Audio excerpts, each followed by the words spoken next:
Okay, one more thing, folks.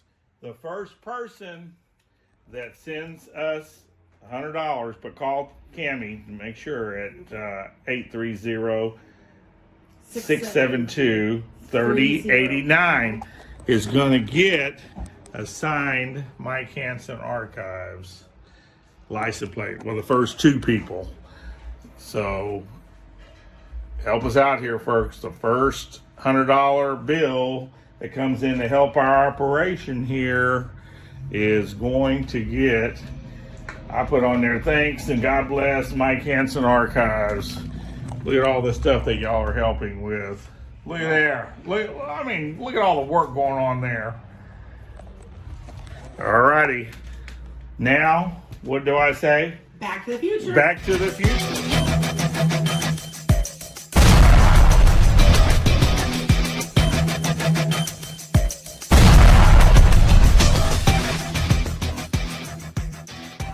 I love Mike Hanson Archives. You ready to run? Well, hello, folks. It's Mike Hanson from Mike Hanson Archives. And guess who we got here? Jeff Davis. Okay, Jeff, it's 2022. Not yet. Tell it. Yes, it is. Okay. It's 2022. We're back in the future now. Now, we've been showcasing some of your 1990 shows here on Mike Hanson Archives. Yes. I mean, stuff that you and Alex have talked about on your shows and other guests has already came true and already gone in the last 25 years. A lot of it, yeah. A lot of it. Yeah. Okay, well, we're here in 2022 in beautiful Gonzales, Texas. Come and take it. Thank you. There's our Confederate statue. Did you know that Antifa tried to rip that statue down and 300 militiamen were right here on this grounds here protecting it last year? No, I never heard. Oh, they had snipers. DPS had snipers on these buildings here, Jeff. Uh-huh. They had snipers, and this is the largest Confederate statue west of the Mississippi. Look how big that is. It represents a Confederate soldier looking to the north. Yeah. Because we were occupied by the North for a while down here, after the Civil War. Yeah, well. It's divide and conquer. That's an an old divide and conquer. That's 150 years ago. Well, I know that. Let's talk about the future here. Okay, here's the Okay, go ahead. Here's the Jeff Davis. Now, we've been show. arguing all night long. Well, here's the Jeff Davis show perspective. Okay. As of this date. Okay, first off, the God of Israel created Adam and Eve naked. You understand that? They were naked. God said, God created the heaven and the earth. God created all of our plants and all of our trees and saw that was good. He created Adam and Eve naked. You understand that, people? Naked. Now, where does the Jeff Davis show stand on all these? First off, Jesus did away with all of the old Moses laws. The 640-some laws, polygamy, bigamy. But he didn't do away with the 10 Commandments. Yes, he did. No, Yes, he did. no, I Well, don't agree with that. I don't agree with that. Yes, he did. Okay, if we did I not, can show you Bible if verses. people Well, did not said follow Bible. the 10 Commandments, we'd have a unruly society. No, Jesus said one thing: love thy neighbor as you love thyself. He liberated us from the old Moses laws and said, love thy neighbor as you love thyself. Translated means live and let live. Okay, I agree Now- with that. okay, but we can, first of all, people out here, we cannot violate somebody's property or their person, Right. and we would have a very Right. nice society. The only thing what you're talking about, the only thing that matters in God's eyes and Jesus' eyes is if you create a victim. That's right. Okay, you create a victim. Okay. Now, in a Jeff Davis show world, people could be out here screwing in the streets, put the heroin in their arms, naked out here if they chose to. There is no prohibitions of any kind. But I don't go that far. Well, it I doesn't don't. make any difference whether you're advancing the government theory that there needs to be prohibitions on these things. No, not prohibitions. That's but what you're. it's That's what you're saying. It's just that that is prohibition. To have, if you're not allowed to walk around naked out here, that's a prohibition. Well, maybe some people don't want to see it. That people don't have to look at it. Instead of having a government coerce people to have to prohibit from everybody, why can't people just not look at it? But you got to have respect for other people. You can have respect for other people by letting them do what they want, and people can choose whether they want to look at it or not. Well, as long as they're not violating, as long as they're not violating somebody or somebody's property, but people are going to say, "Hey, I don't want my kids seeing somebody out here making love." It doesn't make any difference. That's for their responsibility that their kids don't want to. You still don't empower government to have prohibition on everything. If the parents don't want to see nudity out in the streets, it's their responsibility to make sure the kids don't see nudity out in the streets. It's not the government's. At any time, but what you're doing, Mike, is you're empowering a government to have prohibition on all of our lifestyles. That's not what Jesus meant. It's not what the Jeff Davis show was. Okay, folks. Now we're going to go back to a young, handsome Jeff Davis in the 1990s. And then now here's Alex Jones along with you. In a Jeff Davis show world, anything goes. Well, we'll get that. Unless you create a video. We're going to talk about that on that. Folks, we're going to talk about COVID on the next break and how we differed on that. I don't know anything about it. Well, guess what? We're fixing to talk about it on the next break. We'll see you on the next break, folks. Live and let live. Jesus said, love thy neighbors, you love thyself. And he also liberated us from all the Moses' laws, and that's all in the Bible, and I can prove it. All righty. Peace out. Back to the 1990s, folks. Back to the future. We've had 1,250% inflation. And we, the citizens of this country, need to stand up and say that there is a better way. And luckily, we have somebody here who is very articulate about this and can talk about Citizens for an Alternative Tax System and a national sales tax. Well, I want to correct something that you said. Okay. You give me too much credit. I certainly didn't. I'm not a one-man band where Austin Katz is concerned. There's a lot of good people there. In fact,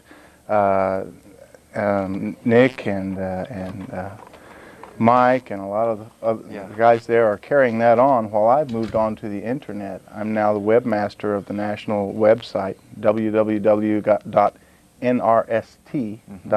I think they've got some words they're going to flash up there for me in a minute. But NRST is National Retail Sales Tax. And but you are the founder of the local group. And, that's true. And you're my buddy. And that's so right. is Nick and all the others. And they're all my buddies too. But it well, takes somebody to step really up good to the plate. Us. You've been really good to us, George, and been a leader in public support for our cause there. So in 1992 when you started it, or 91? Right. You came to Austin and you started this organization, and probably 99 out of 100 people you talked to said, what kind of idea is this? Why did you decide to start CATS here in Austin? Because it wasn't there. Unlike the mountain, which is you climb it because it's there, I founded this chapter because it wasn't there. I helped to start the San Diego chapter. I got involved in CATS. I actually thought I made up the consumption tax in place of the income tax and in place of the IRS, which is important. And until I realized, I discovered this organization, Citizens for an Alternative Tax System, and they were focused solely on eliminating the income tax, replacing it with the national retail sales tax, and getting rid of the IRS. And so I said, I'm in. Helped start the San Diego chapter, and then I moved to Texas to be closer to my parents, who are getting a little long in the tooth now. So I wanted to be near them, and there was no chapter here, so I started one up. Great. But, clearly everybody who's ever dealt with IRS comes away with kind of a bad taste in their mouth. I've dealt with them, and you go in and you have at least I felt like I had absolutely no rights, and the people treated me, not all the people. There's clearly a lot of good people who work in the IRS, and so any of the people who work for the IRS you know, we're not against you, but we're opposed to the system, and power tends to corrupt, and absolute power corrupts absolutely, and unfortunately the IRS has almost unlimited power. And it is. It's really atrocious. Our rights are really being trampled by the ever expanding powers of the IRS. One fellow by the name of Dennis Burnham wrote a book entitled A Law Unto Itself, and that's a very fair characterization. Recently, just within the past 12 months, a girl was working at a restaurant called the Jewish Mother. It's over on one of the seaboard states on the East Coast there, and she was caught embezzling $30,000.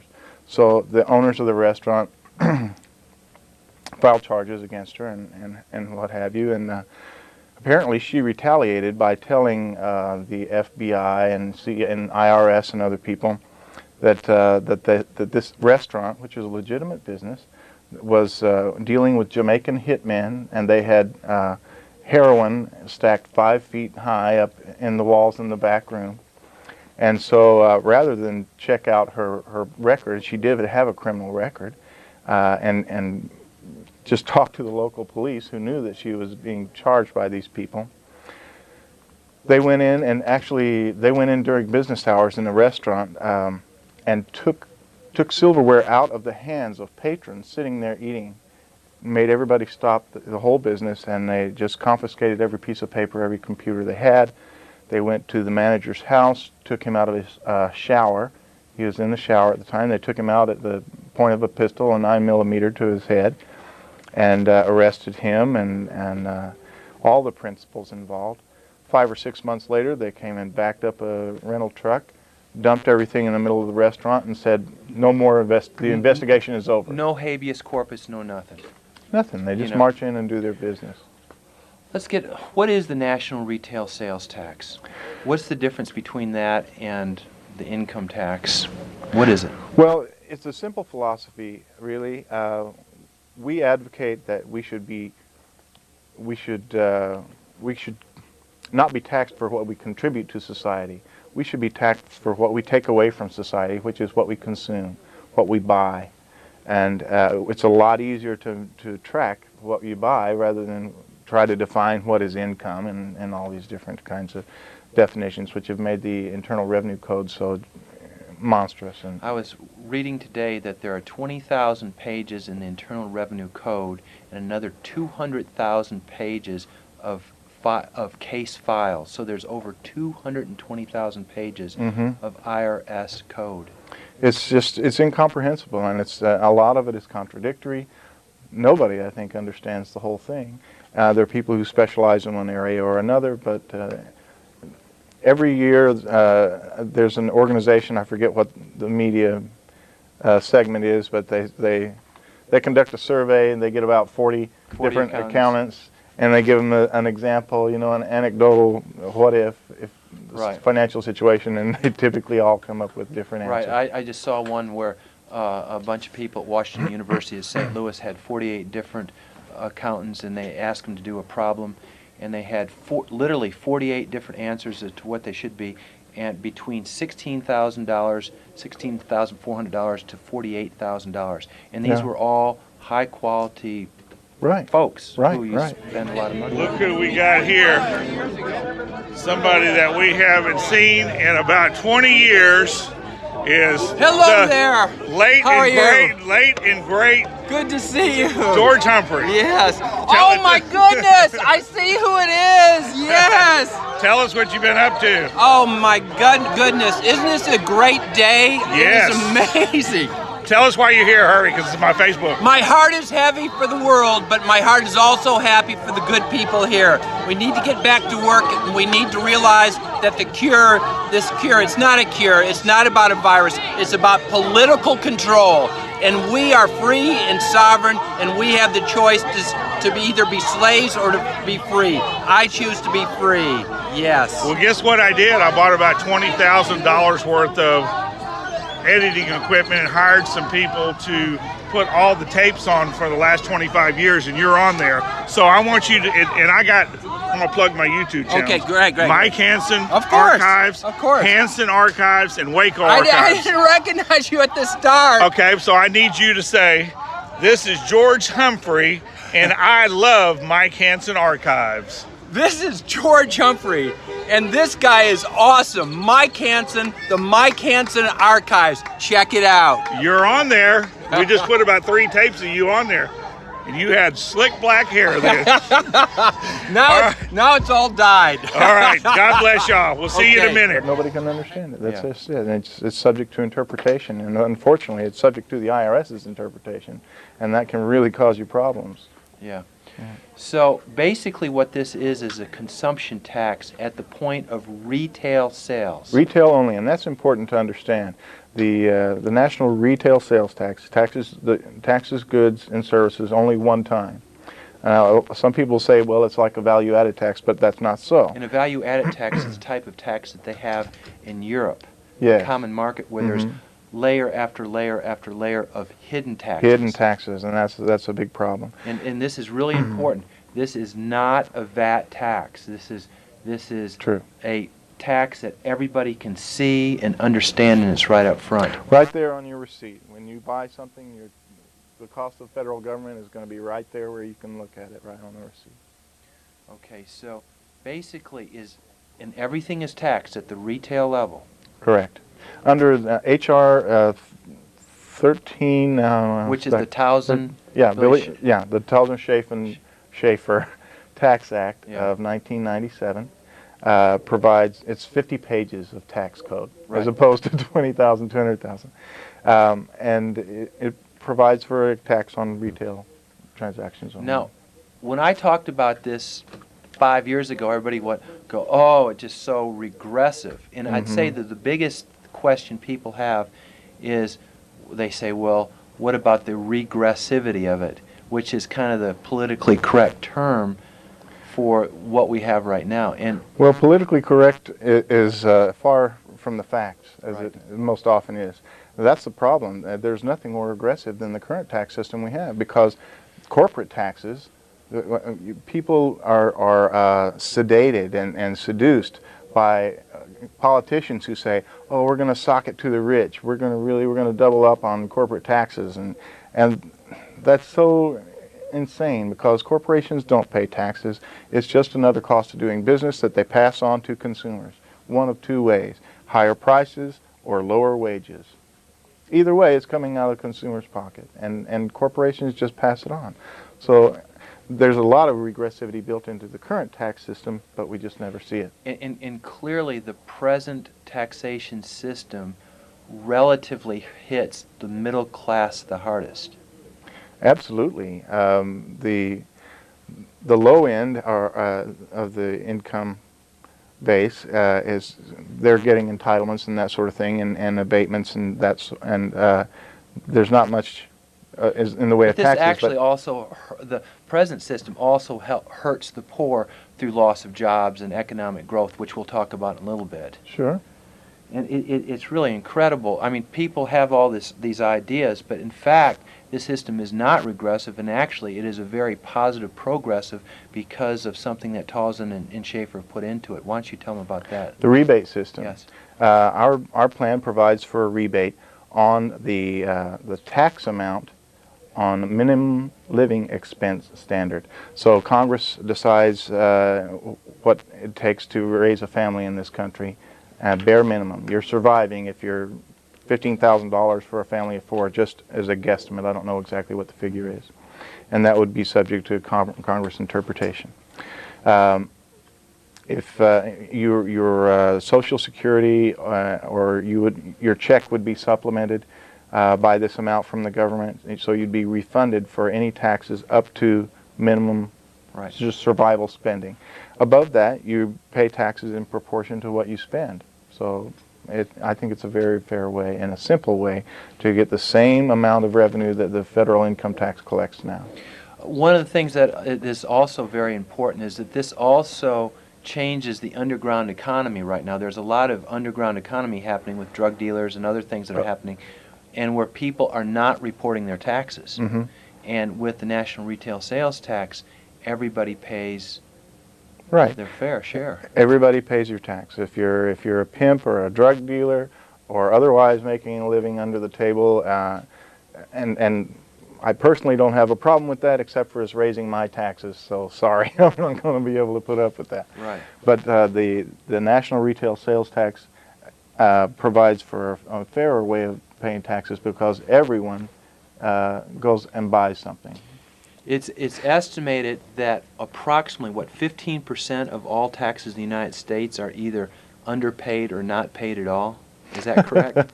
Or is it higher than that? I don't know. I know that there's about a $125 billion underground economy. Yeah.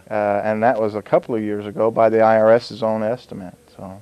Another thing I've read is that two different reports, Kotlikoff, and who is at Boston University, and another professor at Washington University at St. Louis, has said that it is estimated that it costs $600 billion a year just in preparing tax returns.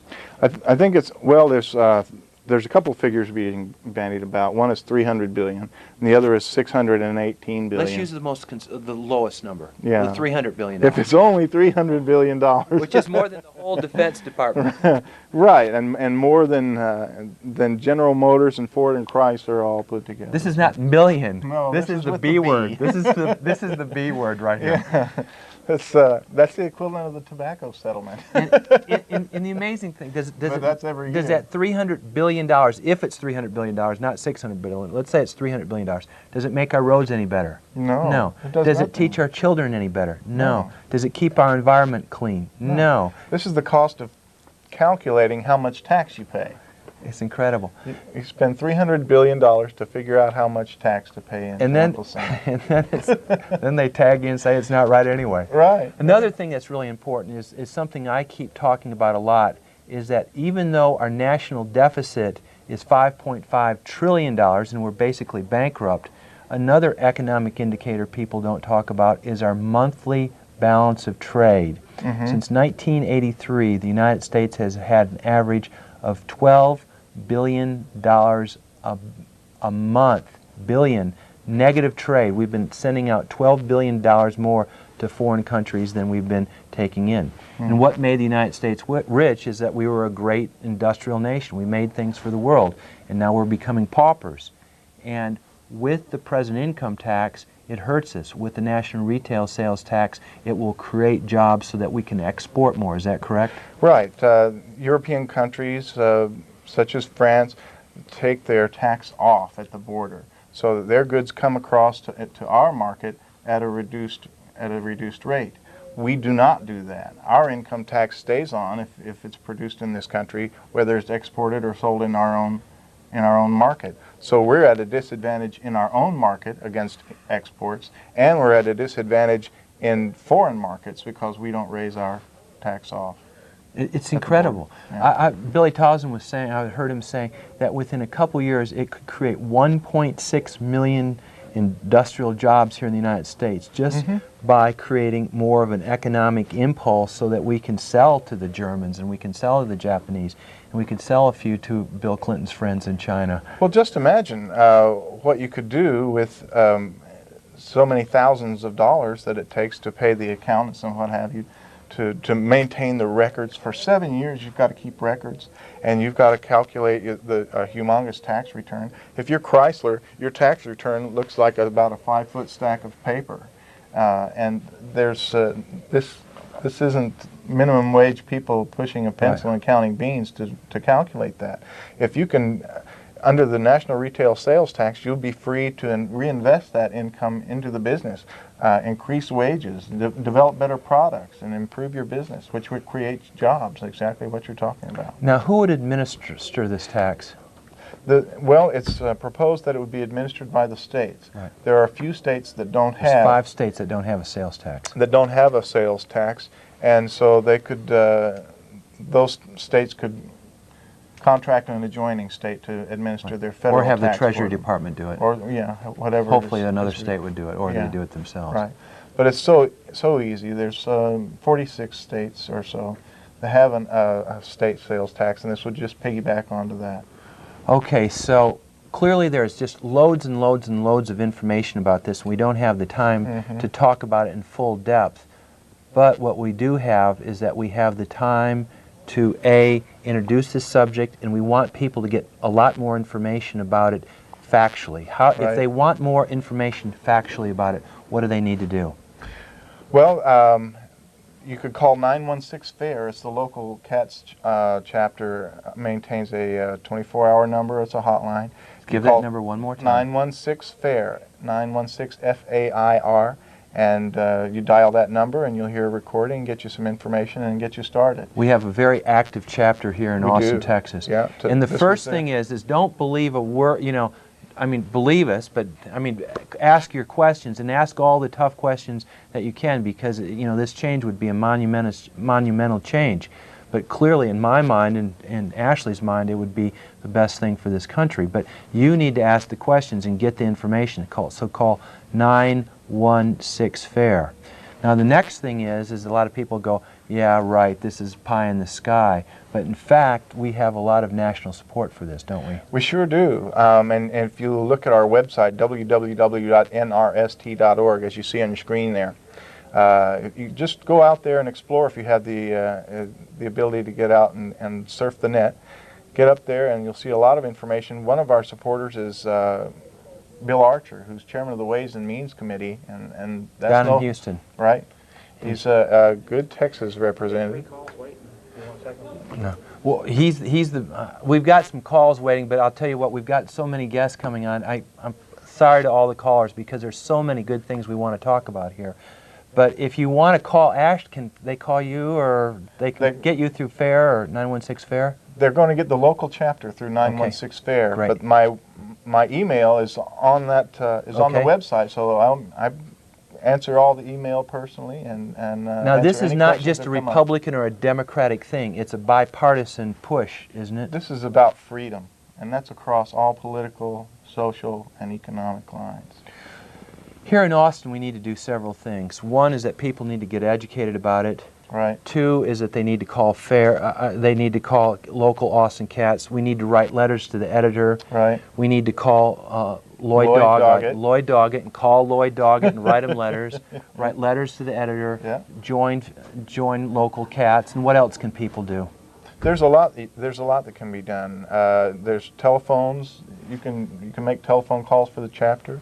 You can give information out in public venues, and just contact the chapter, and we'll find out what your skills are, what your interests are, and we'll put those things to work. We want people to be happy volunteering, but you have to do something. And people tell me, oh, well, this doesn't have snowball's chance. Yeah, at least. But I tell you what, it has absolutely no chance unless we do something. So if you're willing, as I am willing, to do something to make sure that it's not my fault if it doesn't happen, then that's all we need. If I had 1 out of the 5 people who've told me that this didn't have a good chance behind me all the time, then this would be a done deal. Ashley, give your best 2-minute summary. My best 2-minute summary of why we need a national retail sales tax. Well, it's about freedom. Our founding fathers established that we would not have an income tax. The Supreme Court said over 100 years ago that it was unconstitutional to have an income tax. The 4th, 5th, and 8th Amendments protected us, protected our freedom of speech, prevented us from testifying against ourselves in public, and protected our houses, our persons, our possessions. 4th and 5th Amendment, right there. And these rights have been violated gradually by this insidious income tax. We can defeat it, and we have a great method for doing that. We have a fair way to collect the same amount of revenue, and it will help us restore freedom in this country, and that is the primary reason. If you can't believe in it for today, believe in it for your kids, because there is something going to change about the income tax. We are going to have a huge change in the way we collect taxes in this country, and it's up to you to do it the right way, because the way the IRS wants to do it is not going to make you any happier than you are now. Guaranteed. Ashley, you're great, and I really enjoy talking to you about lots and lots of things. And are we going to go down Barton Creek in the next couple of weeks? I wouldn't have it any other way. I guess there's enough water down there. There's plenty of water down there. We were fixing to go down there, and it's too wild right now. Okay, well, when it simmers down a little bit, Call me up. Okay. All right. Ashley, I sure appreciate you coming and doing all this great work. And I also appreciate Nick and all the other folks with Austin Local Cats. They are just...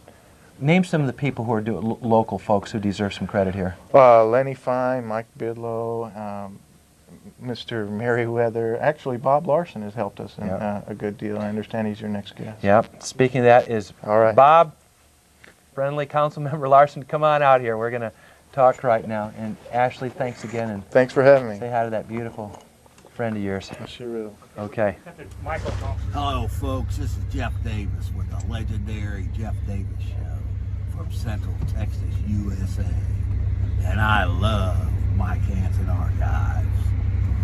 Peace out, baby. Now, back to the 1990s. Now back to the best. No, back to the 1990s. Back Back to the 1990s. to the future.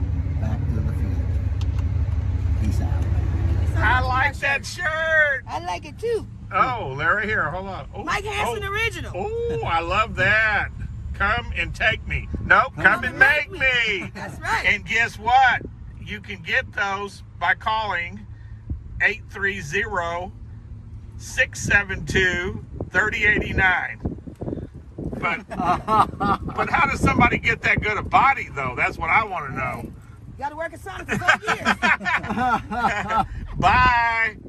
Say bye to everybody on Facebook. All right. Bye. We're back, as Jeff Davis says. Hi, this is George Humphrey with my good friend Bob Larson. We've had quite a night here. We've had Galen Ross, who is just a fine gentleman. I've gotten to know Galen in the last year. We've had my friend John Emery, who sings at my church, and he does music. We've had George Ashley Lewis.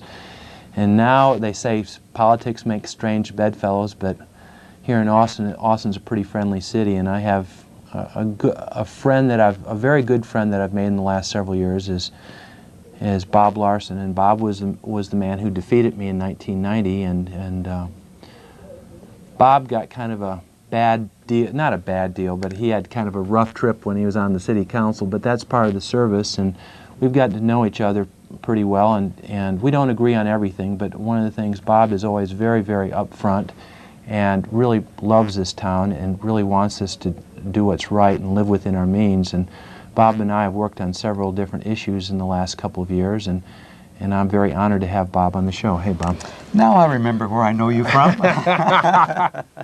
George, thanks for having me here. You know what time it is, don't you? It's 9:44. I should be in my jammies by now.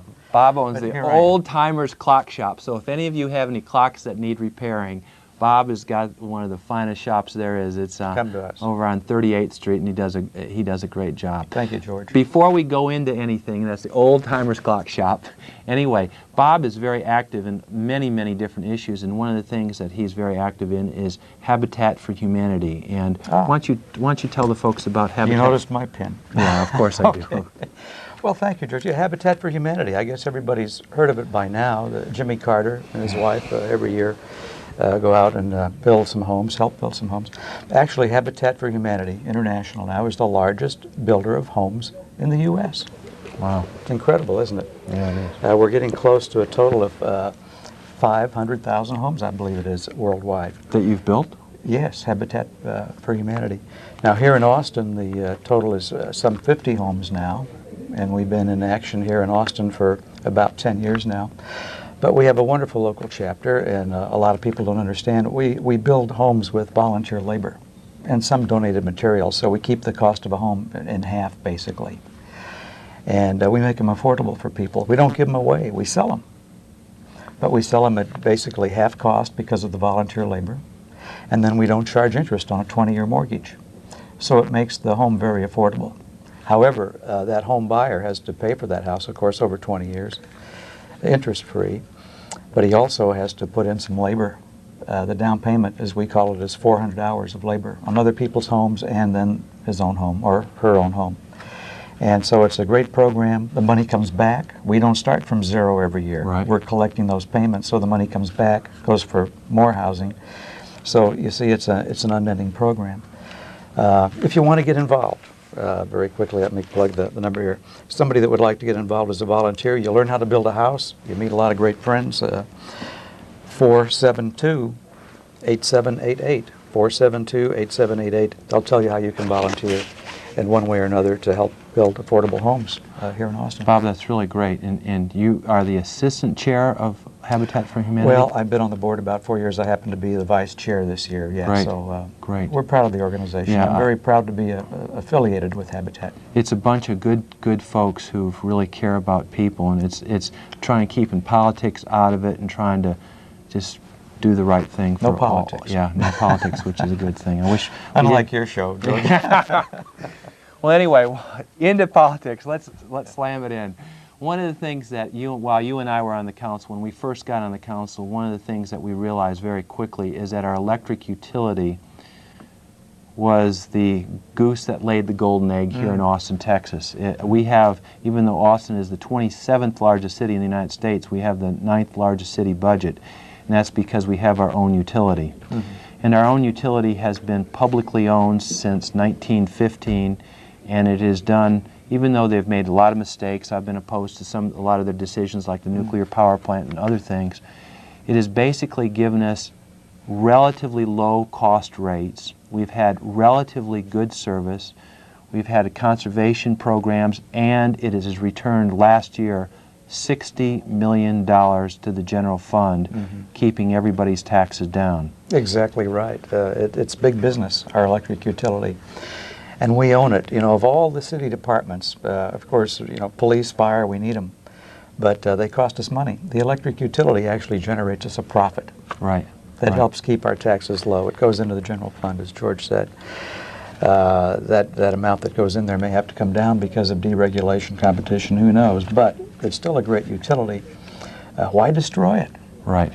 That's why we're here. George asked me, actually, to help on cash, Citizens Against Shutting Holly. That's the camera there. Yeah, right. Our electric utility is made up of 4 or 5 different plants, including the nuke, which you know, is unfortunate. That's costing us a lot of money. It's very costly. But Holly Street is our most affordable plant. It generates our most affordable electricity. It's 23% of our utility, 23% of our generating capacity. It provides power at 2.9 cents per kilowatt hour. Actually, I just got something from John Moore, and the actual number for Holly is about 2.65 cents per kilowatt hour. So we're down to 2.65 now. It's down to about 2.65, 2.7 cents, and we sell our electricity for about 7 or 8 cents. Wow. Well, our system average is about 8 cents. That's great, except for one thing, and that is current plans call to shut that plant down and walk away from it, abandon it in place, because it makes some noise and it's close to some residences. Now, that decision was made by our council, I believe, in a unanimous vote just a couple of years ago. They're supposed to totally shut it down by the year 2005. That would be disastrous for our utility that we own. It's disastrous for us as ratepayers.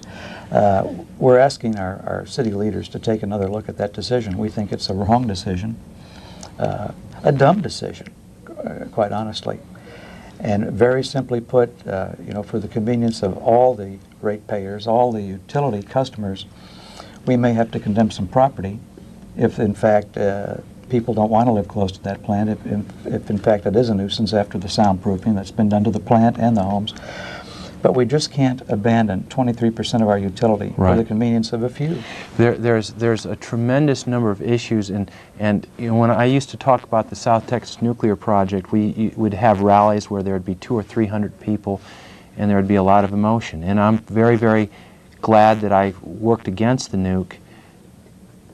But to all my friends who were involved in that, I also want to say that taking care of the Holly Street power plant, it's not the exact same thing, but it's relatively very important to our utility and to our community. And we have to objectively look at all the issues.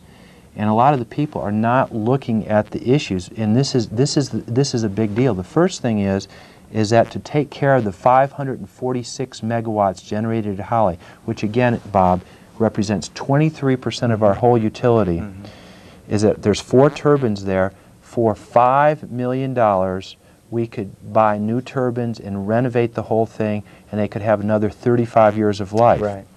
If you put another $5 million on top of that to buy the houses and to create a buffer around there, which would be a value of about 250% more than the property is appraised at. It's $10 million. Now, according to 2 different reports of the city, the first report of the city, and I have it right here, said it would cost $300 to $400 million, not including soft cost, to replace that plant. And anybody in the city of Austin can go and get this report. Now, another report after the vote was taken, which was the politically correct report, came out. And again, this is what saddens me. Reports come out that maybe are influenced too much by politics, but even in the politically correct report, it said to replace 60% of Holly, which was only $300, would cost $90 million, not including interest or soft costs. So that's equivalent to about $150 million, not including soft costs or transmission lines or interest. Yeah. And when you put interest on there, that's about that's $300 million. So let's use even this more conservative number. We're talking about $150 million plus interest plus soft costs. And my friends, $150 million is going to raise your electric utility bill considerably. Whether you live on the east side or the north side or the west side or the south side, your electric utility bills are going to go up, up, up, up, up, and that's wrong. Precisely. And it doesn't have to happen. You know, one of the beauties of Holly is it's located in the grid, in the center of the grid. Exactly. The transmission loss is therefore low. That's why one of the reasons it's so efficient. It's close in. It's virtually right in the city. And so if it's replaced, like they say they can for $80 million or whatever, you know, where do you put it? Obviously not in the same place. Right. It goes out in East Travis County or in Bastrop. It's going out a long way, obviously, and then that means new transmission lines, and that means more land acquisition. It goes on condemnation, legal costs, on and on and on. And the first thing I learned when I was a city council member is that you always want, when you have a generation web, you want to generate electricity from the inside out rather than the outside in.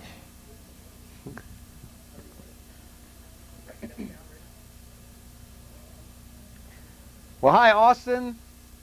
My name is Terry Liberty Parker. Hi, Austin, and I'm Debbie Gauntlet. And we are naked under these clothes. And you're watching the Jeff Davis Show. And we're with Live and Let Live on Cable Channel 10. Keep watching. And this is a pint-sized Xena the Warrior Princess.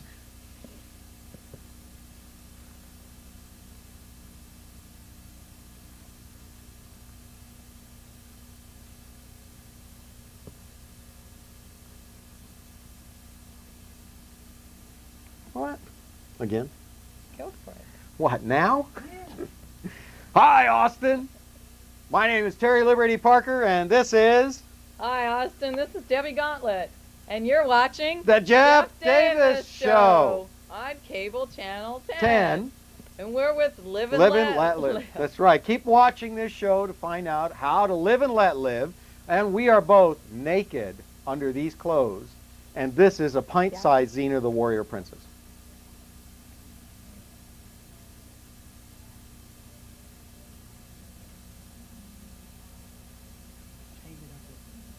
One? One more? Change it up. Okay. Hi, Austin. I'm Debbie Gauntlet. And I'm Terry Liberty Parker. And you're watching The Jeff Davis Show on Cable Channel 10. Keep watching to find out more about how to live and let live. And you heard it from a pint-sized Xena the Warrior Princess, and she's naked under these clothes.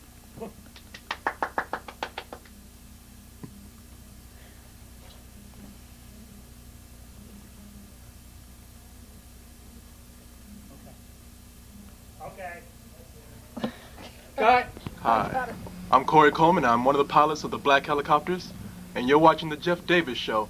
Actually, I'm not even a pilot. I can't even drive a car hardly. But keep watching the Jeff Davis Show, please. And also, if you want to watch my show, every Wednesday, on Channel 16, 10 to 11, I'm Corey Coleman. Show is called The Real Deal. Thank you very much. I love you, Jeff Davis, and don't you forget that. Oh, let's get a plug of me. Gotta have me. How dare you get a shot of Corey? Want me to do it again? Or?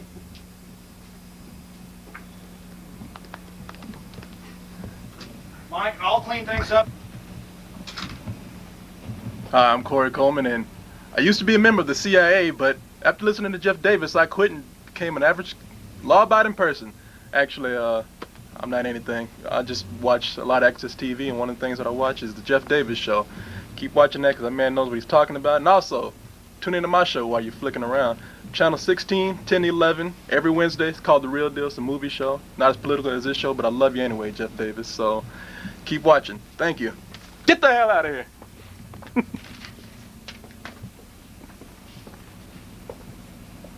Got it. Alex, you bet. Like, Well, how do we get more shots? You know, a long time ago, I was thinking about running for the President of the United States, but then I started watching the Jeff Davis show, and I said, well, hey, you know, I'd be a bad guy if I did that, wouldn't I? And maybe he convinced you otherwise, too. So keep watching the Jeff Davis show. Don't know what time it comes on, but I'm sure he'll let you know. But I can tell you what time my show comes on.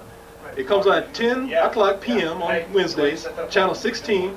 It's a movie show, not as political as this show, but that doesn't mean anything because Jeff Davis, I love you anyway. That man speaks the truth, and you'd be good to listen to him. Now, get the hell away from me. Oh, we had a free exam.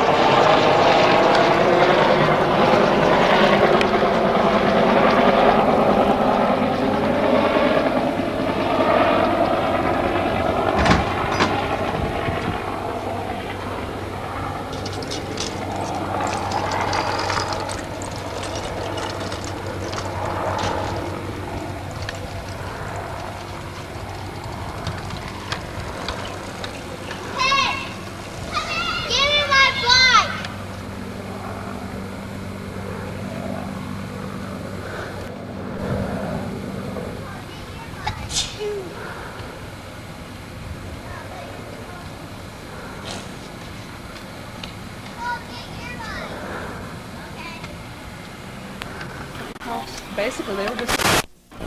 yeah, what you think? Every neck.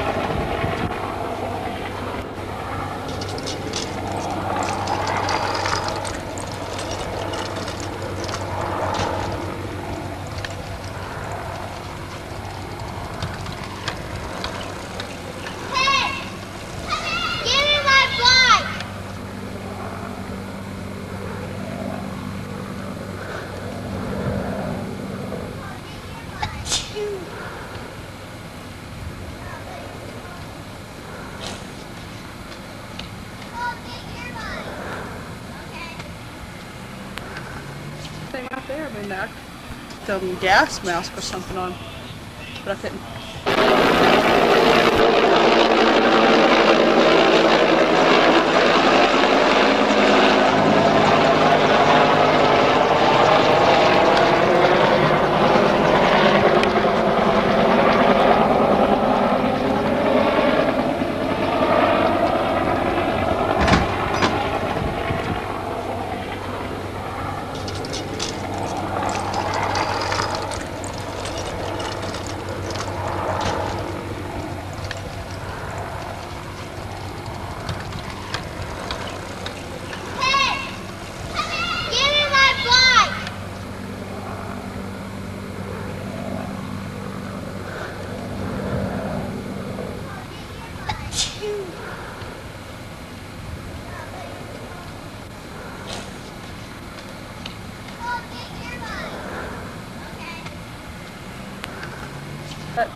That thing right there, my neck.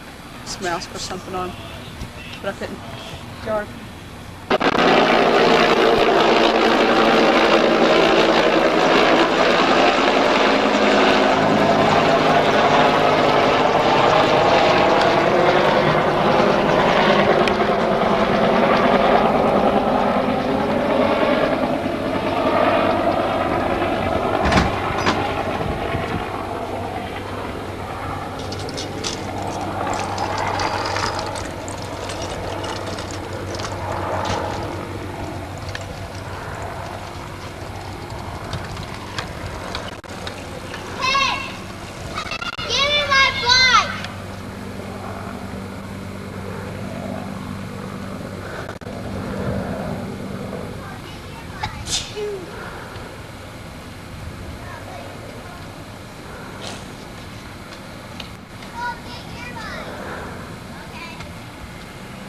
that thing right there. I mean, that gas mask or something on, but I couldn't.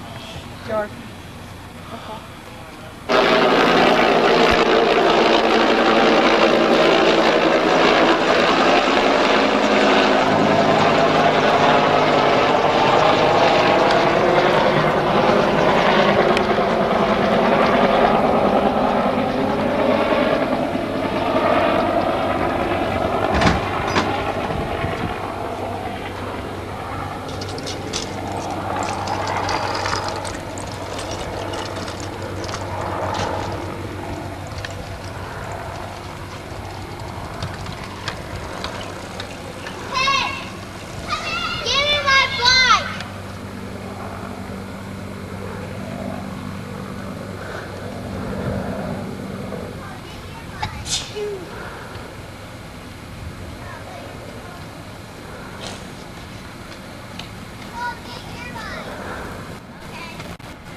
Bit above that thing right there. I mean, that gas mask or something on, but I couldn't. Yard. Okay.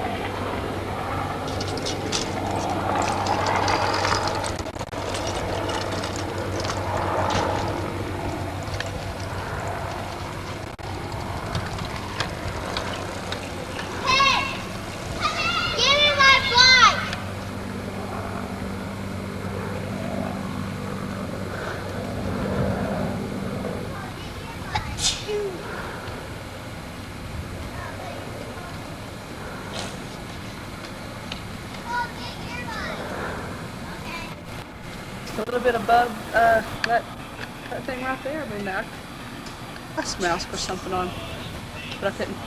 Yard.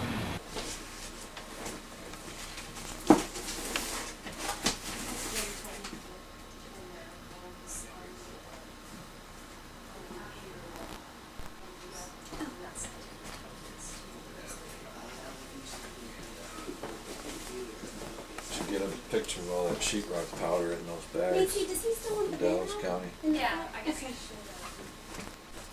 Did you hear about that sheetrock powder bust in Dallas County? They had all those guys in prison No. for sheetrock powder because they wouldn't take the drugs.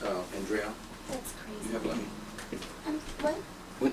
We bring that in when they get the Do you want us pictures to taken. take this? I don't think you need to put that up. It's gotta be inside. We'll take it whatever you need. What do you want? The board? Yeah, what's the board? I need to take a picture. Thank you, Moon. I'm sorry I didn't get to help you.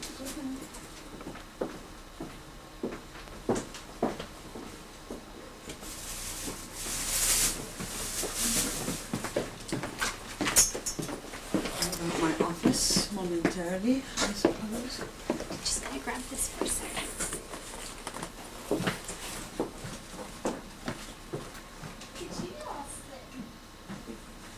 As opposed to every day.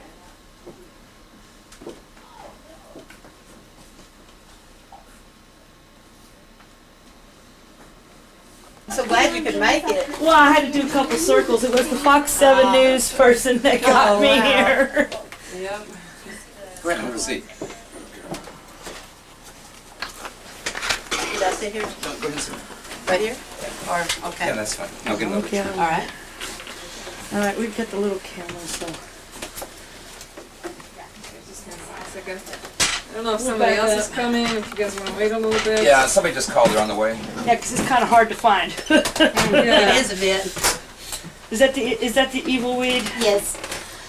They looked real pretty when I picked it a couple of days ago. You And I know put it in weeds water. die as soon as you pick them. I guess they do. Wildflowers Mind picking too. up again? Just. What is it called again? Well, actually, the actual name is giant ragweed. People call it mulberry weed, devilweed, bloodweed. This is a fax of a giant leaf when it was fresh. No, just stay away.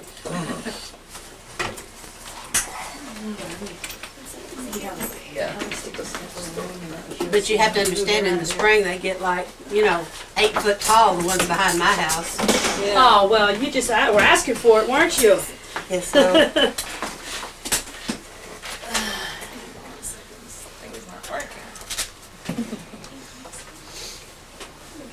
Test, test. Test. Can you see for writing? Test. Okay, I'll really push the seat for anybody else to write. Andrea? Test, test, test. How far away were Missy? Macy? Parking here? Who's going to be talking the most? Anybody writing? The Queen is, you know better. Huh? The Queen. Oh, this is David Howard. Did he get rated too? He got rated too. Oh, poor guy. He's the one that's a Vietnam veteran. And they threw you down too? He's the one that said, "Don't kick my Sorry dog." for the inconvenience. My condolences. These are wonderful people, huh? Love them to death. So someone else called saying I think they're so. coming? Someone from the Daily Texan? Yeah, I think it's a photographer. She should be here. Are you from the Texan? Yeah. Okay. Yeah, she's out in the parking lot, right? Okay. I think that's what Macy said she was parking. Not an easy task in our parking lot. Well, I just parked with you guys. Yeah, we parked at the church. If I get in trouble, we'll be back to fight the ticket. Okay. I'll get over here with you. Okay, so we ready to... There's no other TV station. Huh? You get the scoop. I'll try and set up here.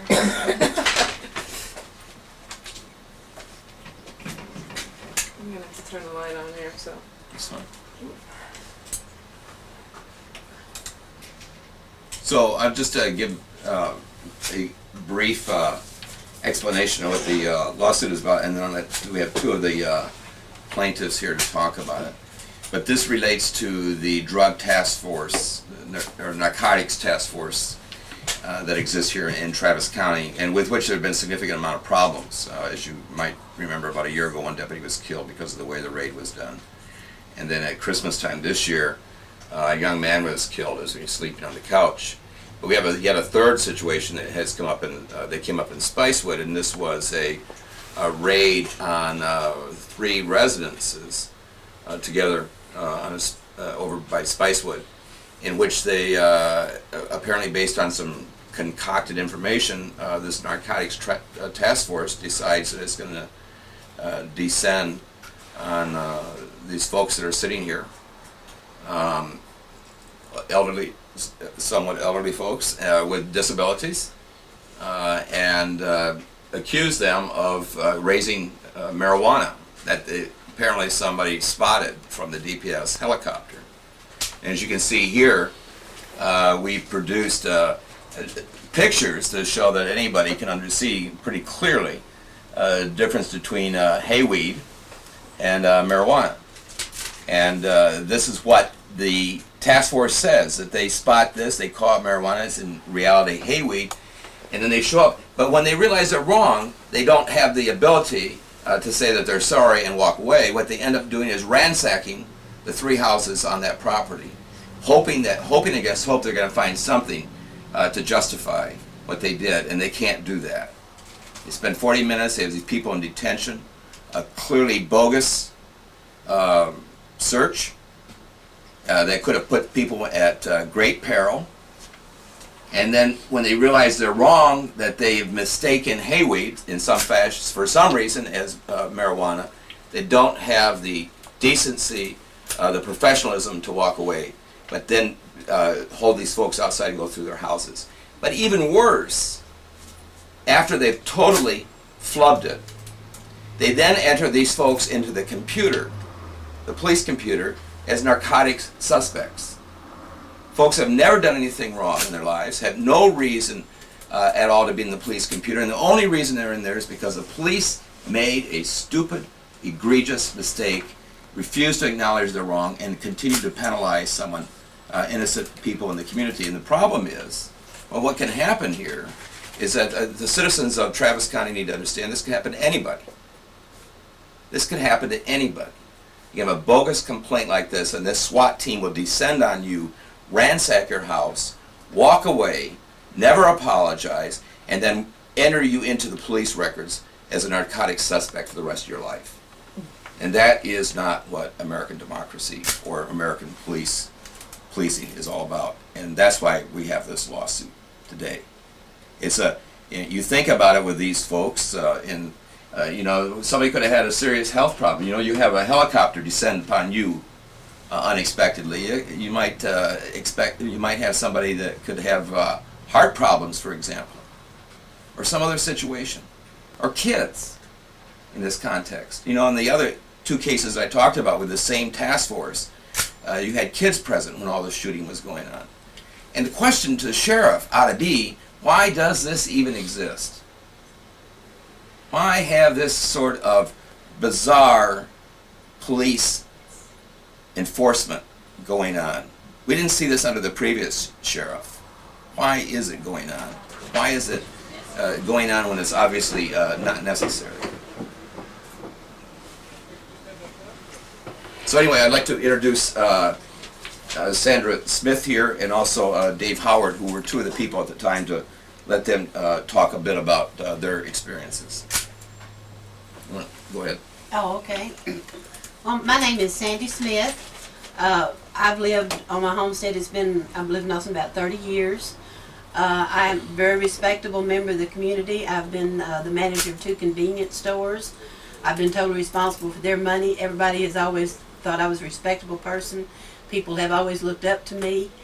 And this is the most terrifying thing that ever happened to me in my life. The helicopters started coming over my house. I called somebody to see, somebody called me and said they're taking pictures of your house, and I said, oh my God, it must be this guy that's suing me over here. He's going to take pictures and use against me in court. So I called someone else, and they wasn't home.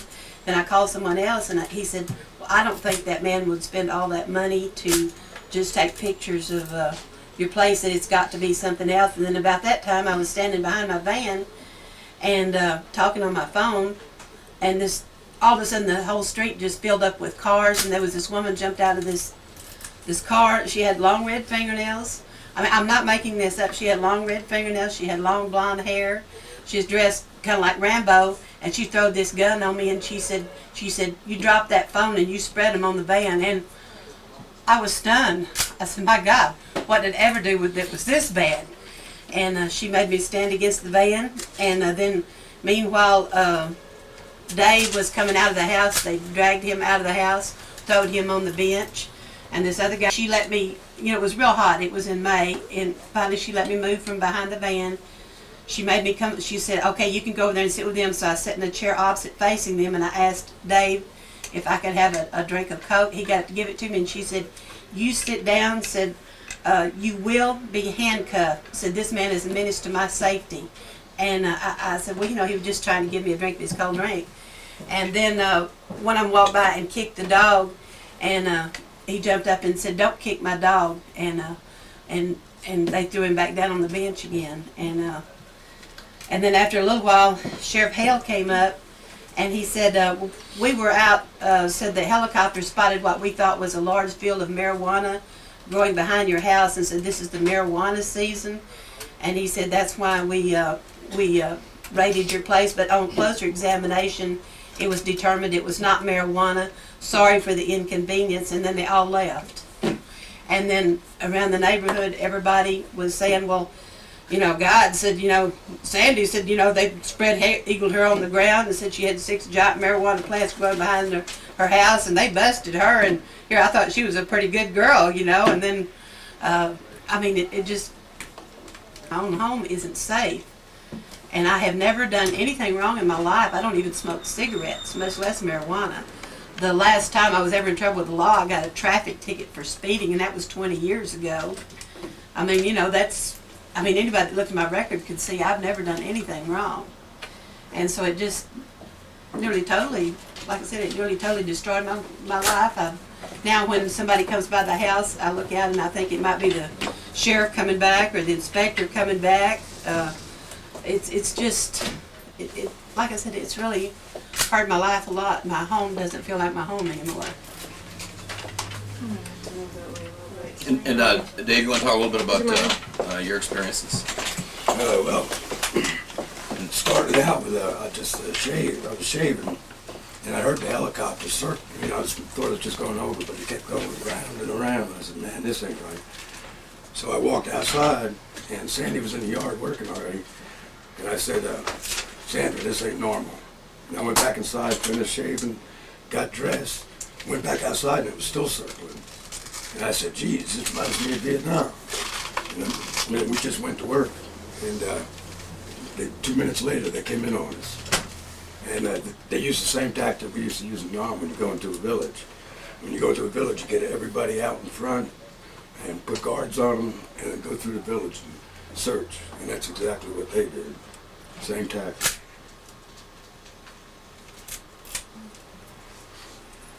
Can y'all tell us how old you are? I'm 50. I'm 56. 52. Are you married? No. I'm a widow. There are actually 3 different buildings on the property, and all 3 were rated. You own separate homes? No, this is, Dave rents a room from me. Okay. Question? I didn't get your name. What was your name again, sir? Mine? Yes, Jim sir. Harrington. Okay, thank you. There have been allegations made that aside from your home being raided, for which, did they have a warrant, first of all? Were you ever produced with They a warrant? had no warrant. Okay, and there's been allegations made that other homes in the area were also raided, that other people were drug out of homes in neighboring houses to yours. Is that correct? Yes, that's correct. Could you describe that activity? Okay, well, Chance has this little house on here on the other side of me. He was asleep because he goes to work at 3 o'clock, and they knocked on the door. He came to the door, and they drug him out with he said there was like 4 or 5 M16s to his head. They put those to his head and drug him out and then threw him on the bench out there with the other 2 guys. And when you say they had M16s, when you say that the officers that were holding you at gunpoint, were those M16s also? Well, they were big guns. Now, I don't know They weren't anything about handguns. guns. Oh, they were huge. They were And these assault guys that were running around the place, I mean, they were 10 or 15 of them. They had arms like you wouldn't believe, like tree trunks. They had tattoos all over them. They had, you know, really weird-looking hairdos. So these really big, strong military guys Oh, had God, held yeah. you, a 50-year-old Yeah. woman, at gunpoint because you were a threat. It was the woman that was the mean one. It wasn't the men. She was one that scared me to death. We walked in a little bit late. We didn't catch your whole story. Could you kind of sum up what happened and how it made you feel? Well, sure. This was May the 8th. It was my day off, and I was going to go to the grocery store, and Dave was inside shaving. And all of a sudden, this helicopter started buzzing around my house real low. And one of my neighbors called me. You know, I have a little phone, you know, my little portable phone. And she said, "Sandy, somebody's taking pictures of your house." And I said, "Well, you know, I wonder if this is the guy, you know, my neighbor is suing me." And he's always calling some kind of, you know, like the people that inspect your septic tanks. They've been out there 13 times to inspect my septic tanks. And I thought it was, you know, he was going to try to use something against me in court, so he was, you know, he's taking pictures of my place. So I called my friend and I said, "Well, what can I do?" I said, "You know, I don't think he has any right to be doing this." And he said, "That guy wouldn't spend that kind of money to photograph your place, and that costs $5,000 to rent a helicopter." And I said, "Well, gosh, I wonder what's happening." Then all of a sudden, all these, up and down my street, you know, we live on a dead-end street, it's way out in the country. And all of a sudden it just filled up with cars and task force trucks and everything else. And this woman jumped out. I was, you know, standing behind my van out on the street talking on the phone. This woman jumps out of the van. She has long blonde hair. She has red fingernails. She looks, you know, kind of real pretty. I mean, she's real pretty. She's slender. And she had on, you know, kind of like a Rambo looking outfit, had this big deal strapped to her waist, and she threw this gun at me, and she said, "You drop that phone and you spread them on your van right now." And I was stunned. I mean, you know, I just couldn't imagine what was happening. And then, anyway, they drug Dave out. They drug Chance out of his house. They drug out the guy that was doing some work around the yard for me. They threw them all on the bench. They held guns on them, and then she held a gun on me. And then after a little while, she finally said I could go over there and sit down.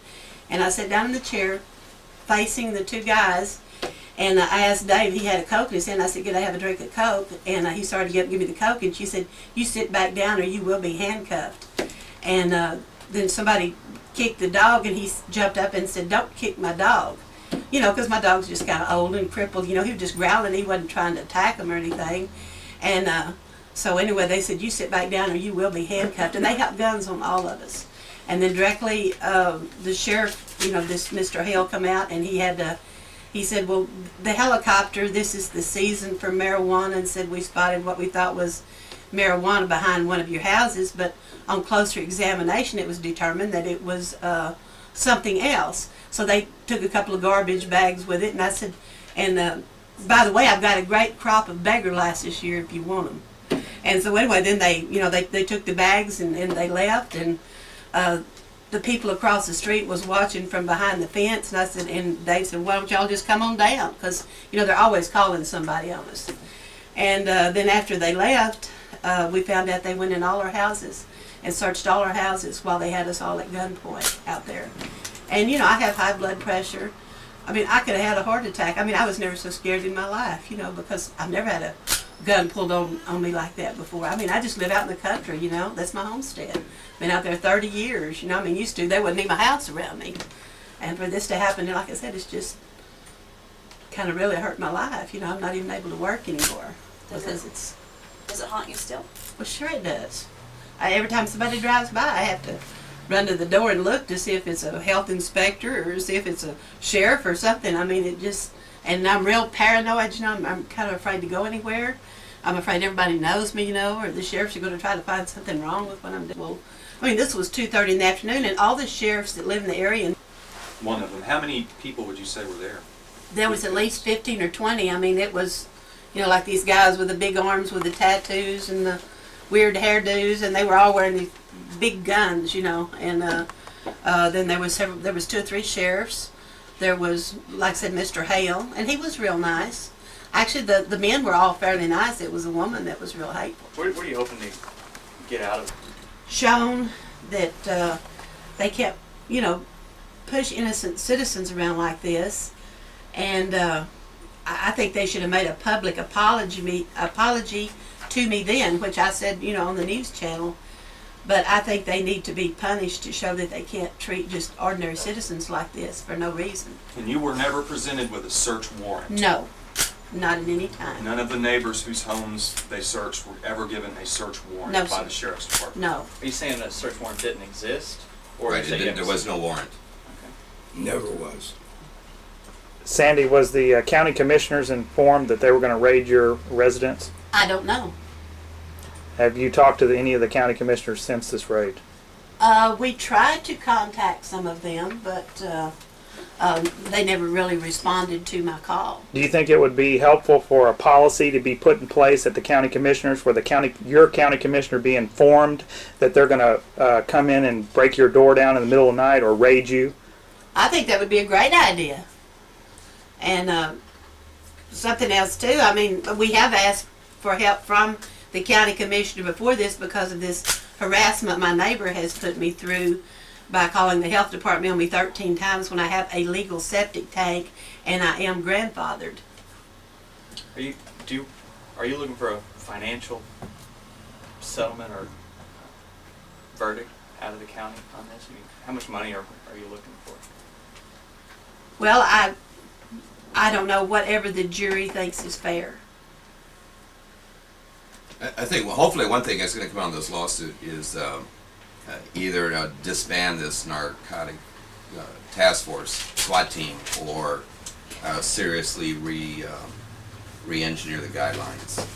It's just too bizarre, the stuff that happens with this, and it puts the life of citizens at issue, in danger, and as we've also seen already, it endangers the lives of the officers that are participating. What about indictments of these people that are doing criminal activities, and that's what it is criminal activity? What about indictments of these officers, these criminals wearing a badge? Oh, that you'll have to ask the district attorney. But are you going to ask for indictments? We don't have, the only remedy that we have is civilians, as citizens, is the suit federal. Well, when we make mistakes, we go to prison. When they make mistakes, they don't go to prison. It's just covered up. Well, it's even worse than that. In many respects, the courts insulate officers who make mistakes, and even when they're doing it maliciously, insulate officers. Jim, why file a, is there anything particular about now? I mean, why are you filing a lawsuit now? I mean, it happened back in May. Did it take that long to gather all the facts? Or Yeah, part of it is our work schedule. Part of it is just gathering the reports and stuff. And we wanted to see, we checked to see if there was any warrants out, and then we had to get the police reports and stuff. And all that takes a good deal of time, particularly when this is such a public issue. Officials aren't very forthcoming with documents. Is part of this also to raise awareness about the costs, the enormous costs that the county taxpayers bear to pull these raids off, with helicopters flying around, with 15 to 20 armed personnel that have pulled off 41 raids in the last 9 months, that's resulted in the death of a police officer, the death of an innocent teenager, Starflight on standby, EMS on standby at all these raids. Are you concerned that the taxpayers' money is really being wasted to raid mulberry weed and hold respectable citizens at gunpoint? Well, the amount of money is a political issue for the citizens to decide. I mean, obviously, it's if you were in private business that did something like this, you'd be fired years ago. But that's true of government generally. It's just bad. And what's unfortunate about the police situation, of course, is that they are protected so often by the courts. But what is particularly problematic about this situation is that it puts people's lives in danger. That's the thing. And there is absolutely no reason you have to have a SWAT team out there at 2:30 in the afternoon looking at a couple of bushes. Just get a warrant like anybody else in the state and go look if you have an issue with it. But that sort of activity is exactly why citizens get hurt, and is exactly why officers get hurt, as we've seen in the other raids that this team has done. The question ought to be raised by the citizens is, do we want to imperil the lives of the people in the county, and do we want to imperil the lives of the officers? And why is it we have this Rambo thing back in existence that wasn't in existence under the previous sheriff? Why is it back? And also, you think about, probably the taxpayers were out $10,000, for this. I mean, my gosh, that's lots of money. That could have went for, like fixing our roads out front where people are getting killed all the time, because there's no turn lanes. I can't tell you the amount of people that have been killed over that. Why didn't they spend that money for something like that instead of for busting me? Sorry. How many other homes were raided at the same time? 3 altogether. Yours and 2 others? Mm-hmm. 2 of your neighbors? Yes. What are they filing lawsuits? I mean, This is Dave Howard. He's filing a lawsuit. And the other 2 are too. Okay. I guess They're on the same acreage, but they're 3 different houses. 3 homes on the same homestead? Right. Mm-hmm. They're And you own them all? They're Yes. rent houses. Okay, and you live in one of the rent houses? Well, we're roommates. I rent a room from her. Okay. And where is it located again? It's about a mile from the Pedernales River. It's behind the Hilltop Bar and Grill. It's out where, close to where Willie Nelson has his country club and all that. Can I grab this and put it down so we can get a shot of it?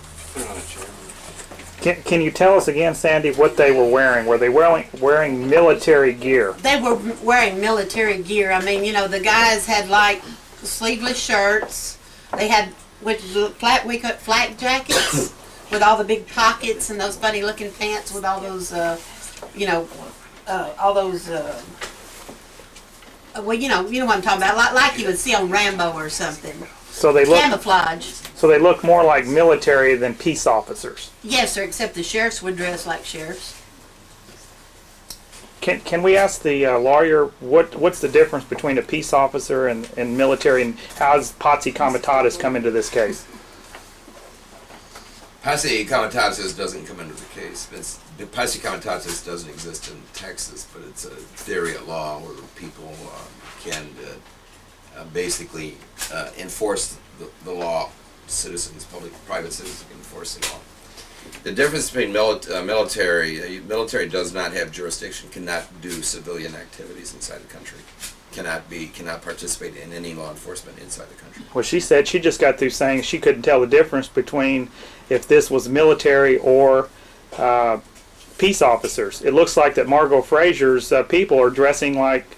Well, who are these people? Who are these people that are raided Sandy? Were they sheriffs or were they a different agency, or what have you found out? Well, we don't know. I mean, we don't have any. There's no constitutional issue about how they dress. I mean, obviously. Well, some of us it is. Well, I'll answer your question. Okay. There's no constitutional issue about that, but obviously, part of the idea is to raise confusion in the minds and fear in the minds of the people.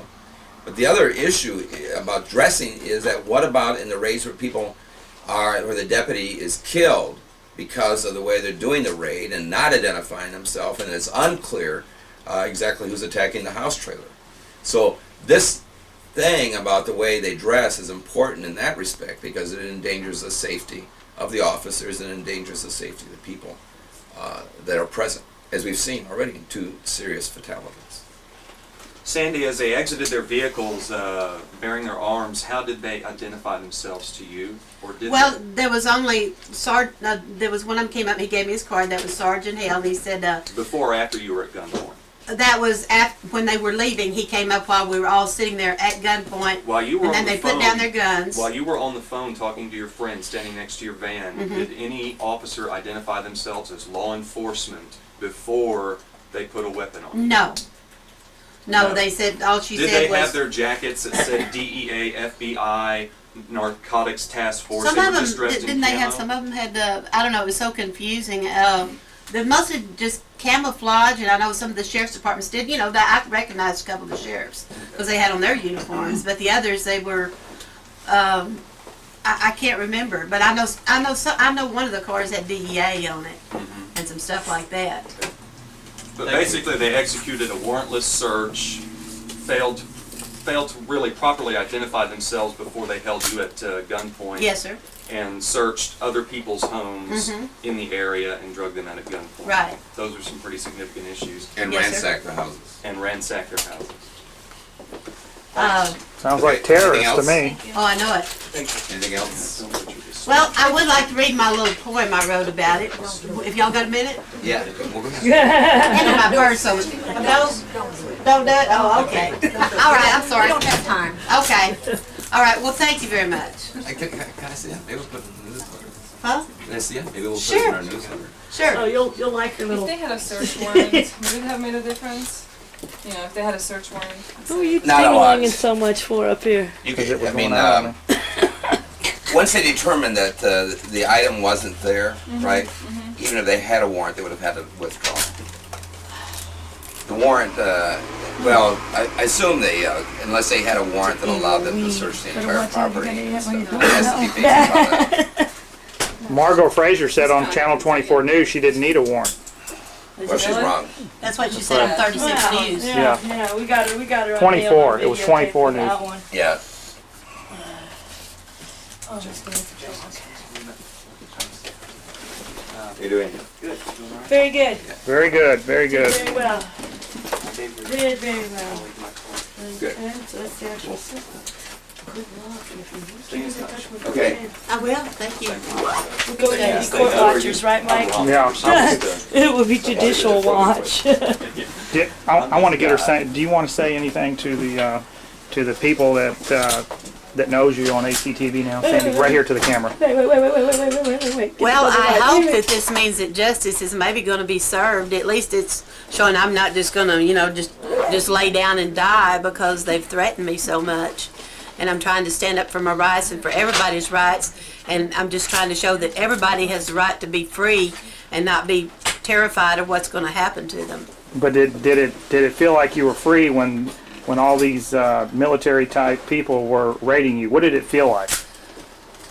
Well, it was about the scariest thing that I've ever had to happen to me in my life. I felt like, what kind of country is this if you can't be free in your own homestead when you've done nothing wrong and have never bothered anyone and have just always tried to be a good person. Good deal. Well, God bless you. Yeah. Thank you. I'll see you. Keep in touch. Thank you, Mike. All right.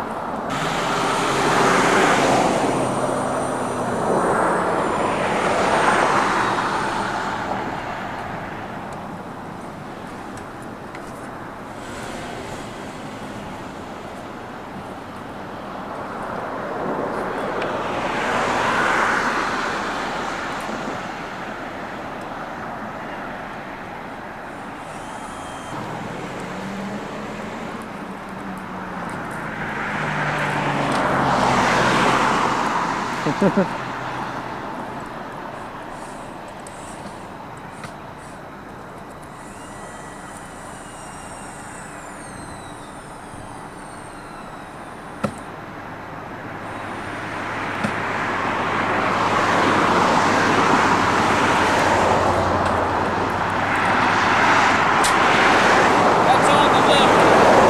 Just like Mike.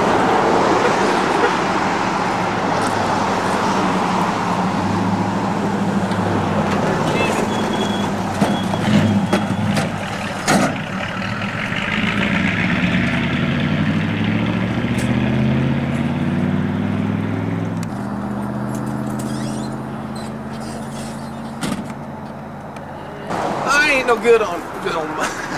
I'll edit it. Get over here. Get Jimmy to do it. Hey, you understand it? No, I'm not. Sputnik, don't you? Yeah. We got to get him on your side. I thought he.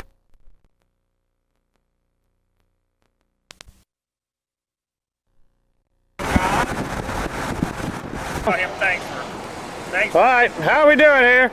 2 weeks he did this. 2 weeks? 2 of them. Well, that's pretty good. Mike Hanson, the next commissioner, precinct 4. Anybody that needs signs in their yard, we'll bring them one. Okay, anybody wants one of these signs in their front yard? Well, not that big, but something a little smaller, I hope, for my yard. What are them signs going to be? 14 by 22, the regular. 14 by 22.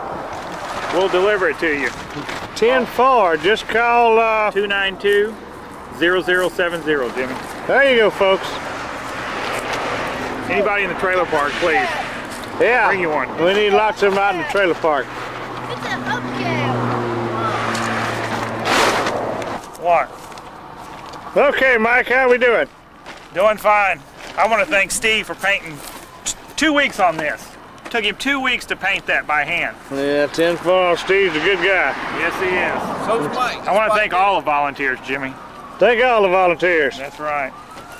Well, we're just doing what we can for our community. If you want somebody to protect and fight for your God-given rights, you vote for Mike Hanson.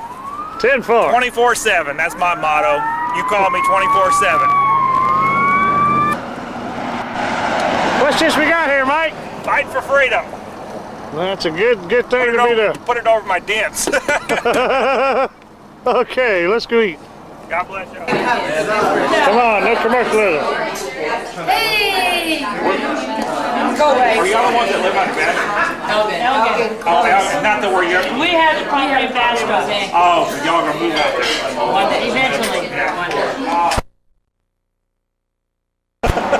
They're gonna see it anyways. That's good, that's good. They're gonna see it anyway. I'm not gonna put it on the red, that's for sure. We're following the law. Following the law? Yeah, you gotta put well, what's going on here? Pay for it.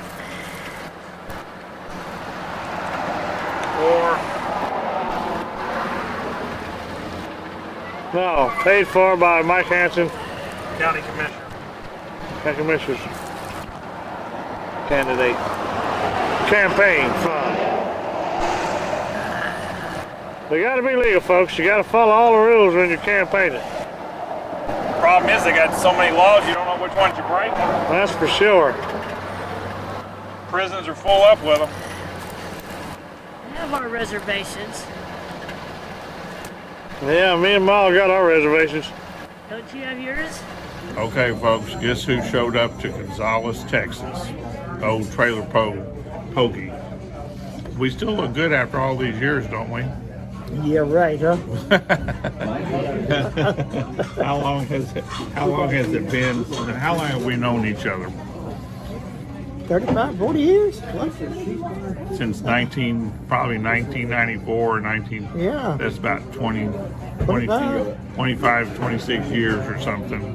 It's been a long time. Even before Alex Jones, right? Yeah, before Alex Jones. Yeah, but Pokey, as I call him, Jimmy Ritter. I'm a truck driver. They call me Slow Pokey. Yeah, and his his wife that taught me everything that I know about editing at the Access TV. She just passed away. How long has it been since she passed? 27 months last Monday. 27 months. Already. Oh my God.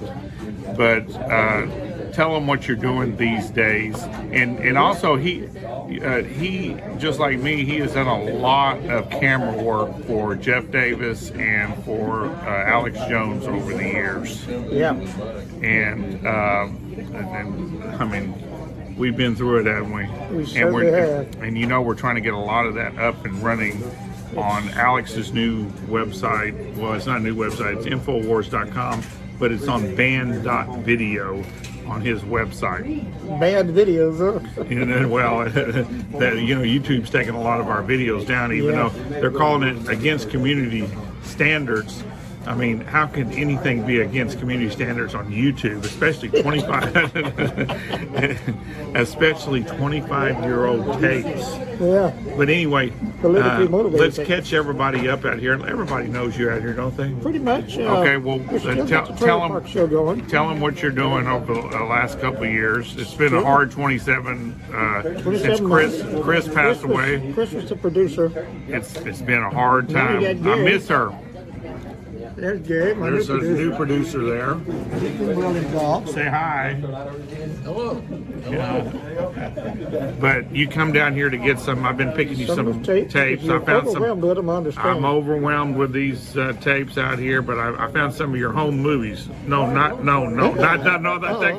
that kind of home movies. But see mine in younger years? Someone knows your kids are in their younger years. You know, just think that's 25 years ago. How old is your son now? My youngest is 30. See, mine's 35. Yeah. And my daughter's granddad is now. Yeah, and I got 13-year-old grandkids. Yeah, we do look pretty good. Yeah, we look good for being grandpas. Got a rubber hose up my nose. Okay, well, we'll cut it short, folks. But Yeah, what are you doing? Well, if you're giving websites out, no, Mike Hanson Archives on YouTube too. The Trailer Park Show.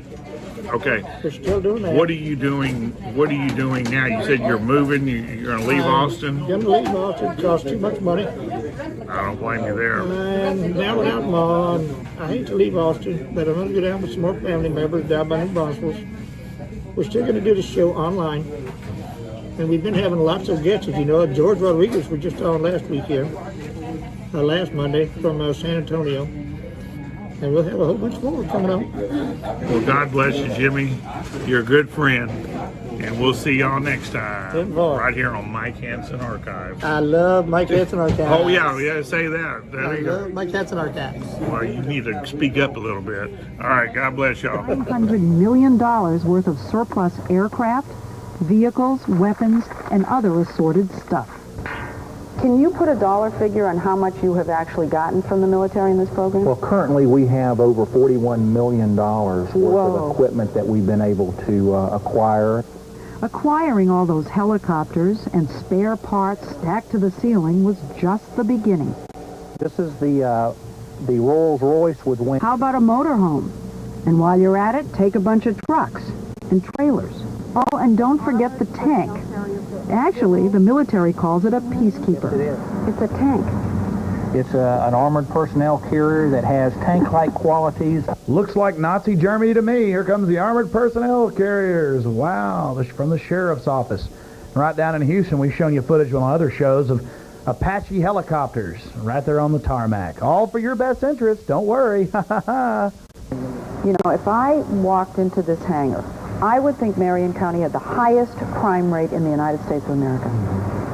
That's the way it would look to me. Well, with any county, with any state, with any nation, you always have to prepare for the threat of war. Do you really think about it in terms of preparing for war? That's the mentality? My war is on the streets fighting the criminal. And that is the mentality, and it's out of control. And what they're not telling you on this program is, again, looks like a real fair newscast. But the central point is they're training with the military. They're not just getting all this free equipment. That is totally unconstitutional. That is wrong. And we have got to start raising some hell. On a whole 60-minute piece, this is the only true statement right here. And listen to this retired police chief tell you about what it is to have police and tanks with automatic weapons. But we have to realize by giving lots of police officers these weapons, there'll be more shots fired in densely populated areas, and there'll be more innocent people hit with it. These police forces are gearing up and militarizing at the very same time that crime rates have been dropping precipitously. SWAT, for Special Weapons and Tactics, has been a part of big city policing for decades. But now, just as with helicopters and M16s, small towns are getting into the act. Move! A recent study found that more than two-thirds of departments in cities between 25 and 50,000 people have their own team. 2.04, time to beat. This is the University of Central Florida SWAT team. That's right, campus cops with a SWAT team. A campus that's right in the middle of Orange County, Florida, where Sheriff Kevin Barry has his own huge SWAT team. They're right down the road, aren't they? They're right down the road. The University of Central Florida has its own SWAT team? If the University of Central Florida asked for your help, you wouldn't deny. Well, we got to take care of the kids. I mean, we got to have all this loving so the IRS is safe. Well, listen to this guy now. He's fixing to tell you about how they're big and bad and scary, just like the Nazis were, but they're still here to keep you safe, so don't complain. People, do they look bad? Do they look mean? Probably so. But they got a job to do, and they take it very seriously. Yeah, they take it serious, and they're going to take it serious. We'll show you what they've been doing the last few years, just what we can find out about in the next few minutes.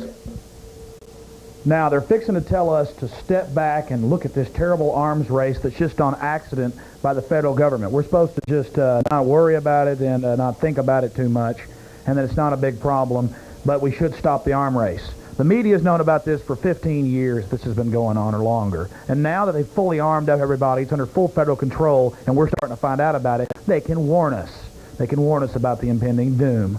So I don't think the answer is to escalate the arms race in America. Well, you say we shouldn't have an arms race, but we are. We're in it. We're in it, and I think it's time that we step back. Step back and look at this. It's the Army's weapons warehouse in Anniston, Alabama. Crate upon crate, stack upon stack, row upon row of surplus M16s just waiting to be claimed. With respect to the... this was not an attack. You know, we were told they weren't going to be shooting, and yet they're firing what amounted to mortars or rockets at us, these Ferrer rounds, which sounded like a mortar. Were you afraid? Yes.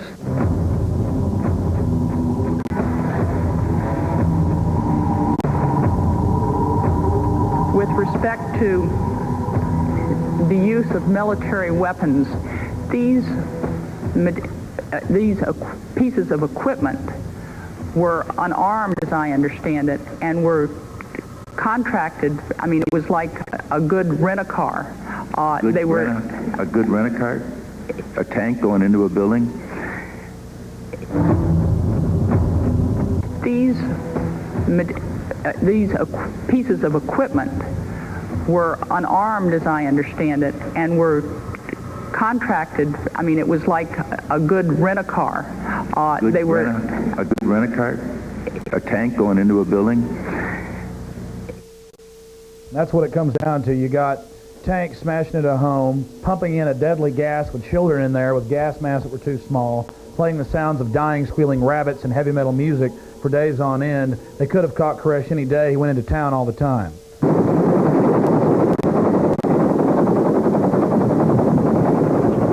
The children. Was the FBI posture one of concern for the children? We found this candid interview with an FBI agent the morning of the fire particularly insightful. It's quite a specimen, I tell you. I just, in all my years involved with SWAT, I've never seen a gentleman like this that I've learned so much from in just the short time I've been around him. It's just awesome is about the only word to describe him. Honed to a fine edge, honed to kill. The techniques used on the Branch Davidians are well-known brainwashing techniques. Cut off all communication with the outside world, all utilities, all food supplies, and subject the person to extreme stress. Lights, noise, tanks charging the windows, and constant propaganda on loudspeakers. Quite a specimen, I tell you. I just, in all my years involved with SWAT, I've never seen a gentleman like this that I've learned so much from in just the short time I've been around him. It's just awesome is about the only word to describe him. Honed to a fine edge, honed to kill. Okay, you just saw the 60 Minutes piece. Now you saw some loving things that they wanted to talk to you about and talk about how they care about the kids. Listen to these guys from the Naval Warfare Research Center with local police admitting that they have control over local police departments and using equipment and that they are training. Very, very vital that you understand that 60 Minutes held this back from you. In addition to the new technology, hundreds of millions of dollars worth of surplus military equipment is being transferred to local police as a result of military downsizing. Army helicopters that once did service in Vietnam are now used for surveillance in American cities. Police departments are refurbishing armored personnel carriers acquired from the military and are building their weapons inventories. Many in law enforcement and the military are reluctant to discuss joint training, but Lieutenant Sid Hale, a SWAT instructor with the LA Sheriff's Department, says military training for police has arisen out of need. You were telling me before about training with Marines, training with SEALs. Could you explain what you've done? Now, some of the stuff I'm going to have to dance around on because it's classified, just so you know. Okay. In fact, I'm starting to get nervous even just thinking about it. But no, we've trained with most of the special operations units in the military. What kind of training? A lot of urban movement, maritime interdiction operations, hostage rescue, a lot of long rifle training, sniper training. To many police officers, Just remember that. You've got a local law enforcement commander sitting there telling you it's top secret, and you aren't freaking out. Red flags aren't flying up. Huh, my God. Top secret and it's local police with the federal government? Wake up now. Now I'm going to show you a few more clips from the Urban Warfare Naval Center. Then we'll show you a few more of them bragging about killing people, and then that'll be enough. I think anybody should wake up after this. Get local control of our police. That's what I want. That's what we all should have. In Orlando, Florida, the SWAT team not only looks militaristic, it also has strong ties to the military, in particular to the Naval Air Warfare Training Center, where the team has begun to train on equipment developed by the Navy. Okay. As soon as you hear the grenade, that's your cue. Kill. Now listen carefully. They're talking about how to kill right here, not about how to keep people alive. This is very scary. Okay. As soon as you hear the grenade, that's your cue. Kill. I know real soldiers, and real soldiers don't laugh about killing. These are little punks that have been raised in our degenerate society, and they're the same thing as Nazis, and they're out of control. We better stand up against this, and I mean now. End federal control of our local police, damn it. I've been hearing a lot on this. Well, yes, there you have it. More of your friends in our society today. It's getting really dangerous. Ski mask wearing so-called law enforcement. Even the Nazis didn't do that. This is a very dangerous precedent. And again, the key point is federal control over our local police. Militarization. Fascism. Wake up. People are waking up. And since the realignment of 94, they've really expanded this. They do not want us getting rid of this big government. So they're going to force it on us. This federal government is not for you. And this growing police state is to make sure that you stay cowed sheep. Now, they're trying to con you just with media BS, but they know more and more people are waking up, so they're gearing up. Make no mistake, and they've got mindless blockheads working for them. Again, this is not an attack against real law enforcement, but it is against civilian military police. I don't like it. I don't like it. Hello, Austin, Texas, and we are back. Just a couple quick minutes here. Don't forget that this Thursday, Christmas Day, pagan holiday, nonetheless, Thursday at 5 o'clock, Channel 10, Jeff Davis, Real News Hour, takes on Peter Jennings and Dan Rather. Alex, closing comment, brother. Well, as I have the Days Austin Record Station right here, Monday, December 22nd, from 8-3, it says, report, Gulf troops given vaccine despite objection. Cleveland, an Army Review Board ruled it would be unethical to give soldiers heading to the Persian Gulf an experimental vaccine without warning them that its effects were unknown. Well, they gave this to them in 90, and the French didn't give it to their troops, and none of their troops got sick. The plan dealer reported Sunday. However, the ruling was overridden after the Department of Defense cited national security concerns. So again, you're in the military, They hate you. They don't even care about you, obviously. And it's just ridiculous. They've sold chemical and biologicals to all our enemies. There's some very evil people running the show. I think Jeff and I have shown that. And everything you know in this world is propaganda and lies. I'm sorry. They lace it with some truth, but this is what it comes down to. They want your kids. They want your life. They want your finances. They want your private property. They're coming out. I mean, the United Nations... Using every angle they can. The United Nations isn't taking over. I'll tell you who's taking over. The people that control the United Nations. It's only one finger on the hand of this growing fascism.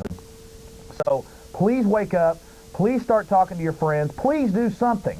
Because this is world history repeated over and over again. But now they've got all this technology. And they've got you focused on all this bread and circus. Alex, when's your show tomorrow night? You're not live tomorrow, is that correct? Yes, it's a tape show tomorrow evening, and it is from 8:30 to 11, God willing, and then I'll be back next Tuesday for Exposing Corruption. Let me also mention, folks, that Alex and I are scheduled to be on Teledemocracy this Friday at 8:30 p.m. Was that Channel 10 or 16? I believe it's Channel 10. 10 or 16. Look for us at 10 on Friday. Yeah, 8:30. Oh, 8:30. 8:30 p.m. Live with Greg Erickson, who's a friend of ours. And with that, folks, I want to just say one thing. Like I say, it's time to wake up, and people are waking up. And like I say, the Real News Hour starts this Thursday. Alex is co-hosting. He's got a show coming up here at 11. What's that, on Channel 16? I believe the night at 11 I should be on.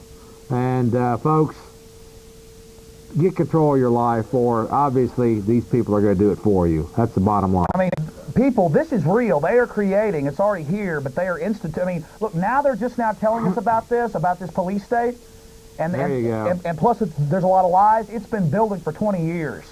I mean, all right, Alex, God bless the United States. We'll see you back next Monday, folks, hopefully. Long live the Republic and death. Yes. The New World Death, the New World Order. And I mean that. These criminals from Europe that control our nation now, believe me, the European Union's going online. They're out of control. Their new currency's coming on, and they're going to be very, very, very dangerous. God bless you, Alex. Appreciate it, bro. See you next week, folks. You guys better start thinking for yourselves out there, because I don't know what the hell to say to you anymore. Some serious hardcore issues are happening. I want to thank Jeff Davis for having me on. Supposedly I should be on Channel 16 tonight at 11.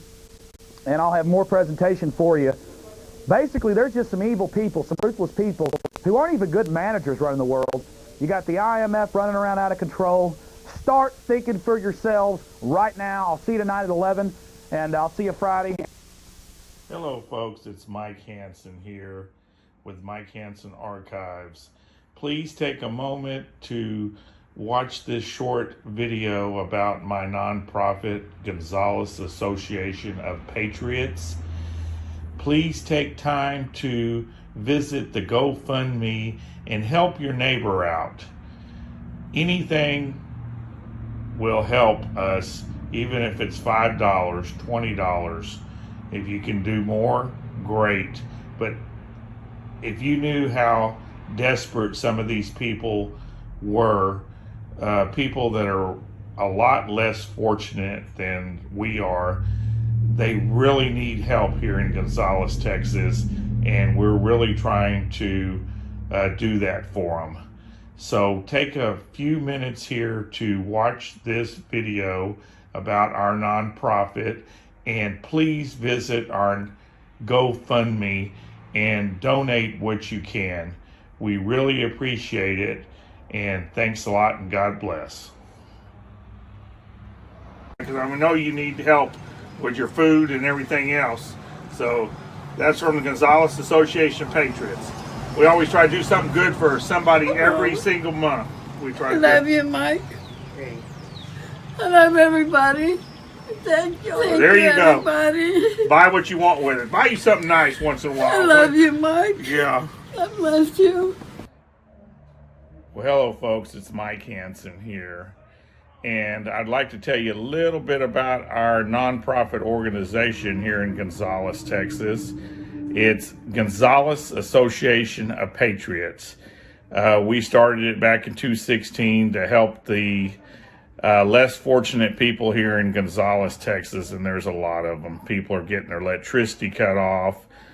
they can't make the gas to even get to their jobs. So we help them along the way as much as we can.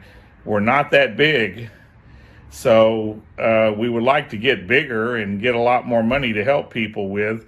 And so we have started a GoFundMe there. Just look below. Just look below here, and you'll see the GoFundMe. And here's a couple people that we have helped lately, and hopefully it will move you to give a little bit to our organization, Gonzales Association of Patriots. Hello folks, it's Mike Hanson here with Gonzales Association of Patriots. What we do here on this organization is we help people that are less fortunate here in Gonzales. And what was your name, ma'am? Lauren. Lauren, you have fallen on some hard times, and I hate to hear that. Tell us what the city, they cut your electricity off, then they want to charge you more deposits. We put you up in the motel for a couple days or a week while it's been really, really cold, and we're gonna give you gas money to try to get some more help. But folks, we have a GoFundMe. If you look right here on the screen and look below this video, go to the GoFundMe if you'd like to help Lauren. How much do you owe on your electricity bill? I mean, it's getting up there. It's like $350, but this is the third time in a month and a half that I've had to pay a deposit. So I paid 3 deposits in a month and a half and almost $1,800 in lights. And you're living without electricity right now. Yes. And we would like to help you. We're down to a couple $100 ourselves in our fund. And if anybody out there, if just 10 of y'all would donate $100, boy, that would be $1,000 we could help you. Lauren, you're from Gonzales. We help people from Gonzales. We have helped you just about as much as our fund's running out. So if folks, we help people here in Gonzales. If you would just give us the GoFundMe right there, and you can help beautiful people like this out there. You're working hard trying to get, you've fallen on some hard times. Yes, sir. And then with this heart failure, it's harder to work, physically work. So it's a lot harder. Well, we're going to try to get you by right now and give you a little gas money. We're secretary. There's Miss Cammie. Give her check from the Gonzales Association of Patriots. Let me show them. It's a legitimate association, and we've had it for about 4 years now, and we help people out. He's a great guy. Yeah. All right. Well, God bless you. Thank you. Everybody help this lady out. Put it in GoFundMe, and we'll get with you to help you with your electricity bill. All right. God bless y'all out there. Thank you. People donate money to us, and that's how we get this money. Thank you. So if anybody wants to know more about our organization, we're here in Gonzales, Texas at P.O. Box 481. Thank y'all very much, and God bless everybody that helps people around that are in need. God bless y'all. Remember, folks, this is not like other things like the Salvation Army and the Red Cross. 100% of what we take in goes back into helping the people. We don't take salaries. We just find the needy people and try to get them to a better place. We give them a hand up is what we do. All righty. Thanks a lot and God bless. It's Mike Hanson here. Please help us where you can.